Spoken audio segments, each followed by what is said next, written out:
Hey, hey, welcome back to Journey with Dr. J and part two of our conversation with Dr. LaToro Yates. We're unpacking what it really takes to shift from surviving to thriving. And here's a sneak peek: hustle alone isn't enough. Let's break the myth of the grind and explore the power of strategy, mindset, and healthy success. Let's dive in. So, what do you see as the biggest challenge students face when transitioning to college, and how can your office help? I think a lot of students go into college having that, I think you mentioned this, having that first year financially taken care of. And taken Hmm. care of may mean, like as you mentioned, I think you said your father signed a Parent Plus loan. Colleges and universities, whatever they're offering in that first year doesn't mean that that same amount is going to be available over each year. So there Hmm. are students who do not have that financial ability mapped out for 4 years, in some cases 6 years. So that's one thing. Secondly, there are students who go into colleges and universities want to go into specialized programs. It could be nursing, physician assistant, those types of programs in allied health, where, and let's say for students who their thought is, I want to become a doctor or I want to become a lawyer. And in the medical field, based off of high school, if a student, depending on how competitive the program for allied health majors, if a student gets a C in a science course in high school, they may never gain access to a competitive program on a college level. So, unfortunately, what happens is that students who are colleges and universities have to do a better job of screening out the students who more than likely will never gain access into that program. Because for um, many of these majors, you apply to the school and you're accepted, but then you take the prerequisite courses and then you apply to the major. So just because you're Yeah. accepted to Kane University in the nursing program, it doesn't mean you're accepted into the nursing program. It means that you're accepted and can start the prerequisites of the nursing program. After that, then there are some things that you have to do to be able to apply to the program, the nursing program. There's a separate application. But what happens, let's say I come to Kane and I take this course and I get a C in one of these science courses. So students will keep taking the same course over and over and over, trying to get that grade up, not Hmm. understanding A, you're burning your financial aid. And at most colleges and universities, you can only retake a course one time. So if I take that course, anything after that one time, if I pass it on the second and the third time, it won't count towards me being able to gain acceptance into the program. So that's something that students have to face. And then I think another very important thing that students face is Kane University, but I think it's across the nation, is that there are resources on these college campuses, from food pantries to counseling services, even emergency grants to help pay a light bill or to pay rent for a time period. When students are in crisis, I know I could tell you there were moments when I was at Virginia State University that A, I didn't know about student affairs and these different Yeah. resources. But if I knew about them, I probably would not have utilized them because I would have been embarrassed to do it. And being able to take away that stigma about need when students is on college and university campus is a big deal. So there are a lot of students that come to campus, and when they go into crisis, they do not reach out for help. So I will let students know, on all colleges and universities, there's a division called Student Affairs. That's the place that you need to go. Find the Student Affairs office on campus and literally go to the front desk, explain to the receptionist you would like to speak to someone because these are the things that you're experiencing. And that person will put you in contact with a dean. It could be a dean of students. I've served as a capacity of a vice president of student affairs along with the enrollment piece.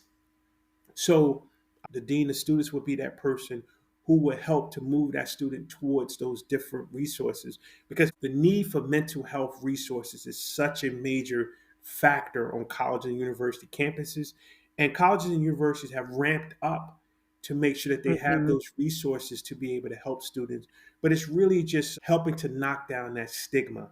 And that's for students and families. So if you're a first generation student, or you're a student who grew up in the suburbs and your parents, both parents just lost their job and you don't Yeah. qualify for financial aid for that year and you need food, like you're experiencing food insecurity, housing insecurity. It's not just poor people that have need. You made a number of great points, especially the importance of students being aware of what the various offices on campus are responsible for and how they can support your journey, especially student affairs. Another one that I personally leveraged a lot were literally the executive and administrative assistants within my department. They were very important to my ability to get information, find out things about other resources on campus, as well as meet various deadlines. Also appreciate you busting that myth that resources and support are only needed by folks who are lower income. The reality is that you pay this tuition and these resources are being provided by your college or university. So why not use them, especially when you need them? So thank you for highlighting that. What advice would you give to students that could help them with avoiding unnecessary pressure? Just the fact that it's okay not to know. Try to position yourself at the college or university that the basis of Maslow hierarchy of need, food, water, shelter, you got that taken care of. So then every decision isn't do or die. Every Yeah. decision. If a student can go to a college or university and they're positioned in a place where every decision isn't, the ramifications of it is life threatening. Yeah. If they could do that, they're going to be okay because they can figure it out then, because the pressure is removed. But I would tell Mhm. students at Kane University or any college or university, you matter. You use a smart, use a pretty, use a intelligent. You can do it. It's just position yourself to be in the right place so you can be successful. Thank you for that. And I really appreciate the point about resources, being willing to ask for help, and also just highlighting like the enhanced attention to mental health. I will admit, when I was in school, if the services was there, I just didn't really know. And on the back end, like the last year and trying to like help other students, that's how I would become aware of a lot of different things. Some of which I was like, dang, I could have really used that last year, but I Mhm. don't need it right now. But I am thankful to see that colleges and universities are investing a lot more in the mental health space Yes. because college can be pretty stressful in addition to life. And sometimes in basic life and upbringing, we aren't necessarily provided with the skills to manage Right. our own emotional and mental states. Can you talk a little bit more about the importance and impact of mental health? Many communities, especially the communities we grew up in, there's a stigma attached to mental health.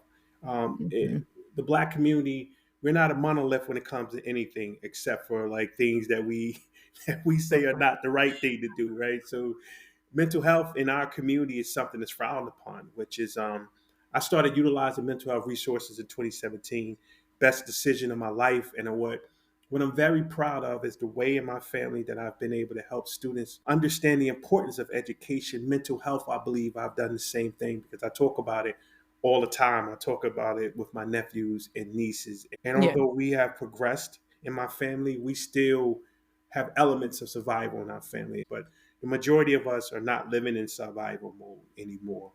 Yet we still Mhm. have that. I call it think of like PTSD from growing up in poverty. Like there are moments like you may walk into Remnants. my wife look at me like I'm crazy. Like you go into our food pantry, like it's cans and stuff everywhere. Like I got she like got to stop. Like I buy so much food. Like it's just because it's just having it and just remembering Yeah. times not and being on Virginia State University campus. And if my friend slash I call it roommate, but I was sleeping on the floor in his room. But if he went to the cafeteria, if he could sneak some food out, that was a great day. But if he couldn't, and I don't hold any ill will towards him. Like we kids. And Yeah. sometimes, it wasn't easy to sneak food out of the cafeteria. No, And then they act like sometimes, yeah, sometimes you just ain't feel like doing it. Like, I mean, you 18, like, oh, today I don't feel like doing it. So for me, it was serious, but for him, it Mhm. wasn't. And I understand that. So I just try to keep those things in mind and learn from those lessons. So that's why I needed those mental health resources, because I had PTSD from so many different things. Mhm. And how can I be present as a husband, as a father figure, as an uncle, as a brother, as a son? I had to take care of myself and utilize those mental health resources. Has been the best thing that I've ever done, for sure. Thank you for sharing that. And of course, as always, the importance of taking care of yourself, like, Yes, especially in our community, sometimes we do 100%. prioritize other people first. And it does make me think about just that airplane guidance. When the mask drop down, put it on your face Yeah, first. We are quick to, we will, we will cover everybody. And facts. then be like, so nobody gonna save us? No, start with self, Yes. and then you can help other people. What advice would you give to Gen Zers as they continue to navigate their journey? One thing I would say about Gen Z is I admire their willingness to buck tradition Mhm. and try to figure out other pathways to get toward what their goal is. What I try in conversations with younger people, and I put in that Gen Z, especially older Gen Z that's probably hitting that 25 range now, 26, 27. In American culture, when you hit 25, there's just a kind of a set expectation of what work and life and growth is. Doesn't matter if you work 4 part-time jobs to have the flexibility of the schedule. Having benefits is real. Being able to go to the doctor is real. Being able Mhm. to get your teeth clean is real. And what happens is, I think sometimes Generation Z look at their parents and grandparents and say, and now my age group, Gen X, we are for some of them, we're grandparent age. Yeah. And they look at us like, ugh, I don't want to do any of that. I say I worked for 27 years. They're like, oh my God. Like, they can't even, Why would you do that? what? Oh my God. Like, they can't even, it's sacrosanct. Like, it's almost like, they're like, no, like, I'm not doing that. Right. So, the way I would explain that to the generation underneath me and underneath that generation is, over the course of 20 years, you're going to see your life start to improve rapidly. So every 2 years or so, you're going to see a bump. Every couple of years, you're going to start to see these changes in your life that are amazing. Yes, it's going to take a 30 years or so to get to that ultimate stage. But from year two, you're in a better place. Year three, year four, year five. And then hopefully you reach a place in your career and life where, like I am now, like it's fun, right? So now trying to translate that to Gen Z, who is not even trying to hear any of that. What I would say to them is go for it, right? So if you graduate high school and you want to be an entrepreneur and you want to go these different routes, go for it. But at a certain age, you're going to have to click in and start to kind of work in this capacity just like everyone else. And there's a small percentage that may go a different route and they become a YouTube influencer or whatever it may be. And I can't make fun of them about that, because for my generation it was like a rapper or a basketball player or football player. Like, that was us. Mhm. Like, and there was so many people whose lives wasted away because they had that opportunity and they just weren't ready when the bus of life pulls up. At some point there's going to be that need to lock in, because you're going to need credentials to be able to get to certain places in life, academic credentials. So if you want to do certificate programs, you want to get an associate degree, a bachelor, whatever it is, you can just do a Google search, lifetime earnings by academic credentials.